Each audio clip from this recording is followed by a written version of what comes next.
রোজের মতো আজকের সকালটাও চিয়া সিড দিয়েই শুরু করলাম। তো সকালবেলা গরম জলে একটু চিয়া সিড ভিজিয়ে নিয়ে সেটাকে বারান্দায় দাঁড়িয়ে দাঁড়িয়ে খেলাম। খাওয়ার পরে মা বলল ব্রেকফাস্ট করবি আর। তো আজকে মা ওটসের সঙ্গে ডিম গুলে করেছিল আর সব সবজিগুলো গ্রেট করে দিয়েছিল। তো বেশ অন্যরকম লেগেছিলো। মা ওটসের চিলা করে কিন্তু ডিম দিয়ে আজকে করলো। অন্যান্য দিন এমনি ওটস দিয়ে করে, নিরামিষ করে। তো ওটাই খেতে খেতে মায়ের সাথে গল্প করছিলাম। মা বললো খেয়ে নে, দেরি করিস না। তো খাওয়া হয়ে যেতে আজকে ভাবলাম প্রায় 1 সপ্তাহ পর শ্যাম্পু করব।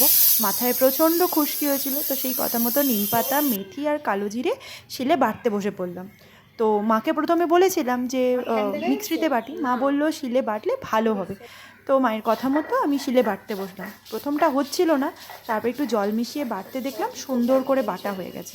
বাটা হয়ে যাওয়ার পরে ভাবলাম একটু রেখে দিয়ে একটু পরে মাখবো, বেশিক্ষণ রেখে দিলে বড্ড বেশি ঠান্ডা লেগে যায়।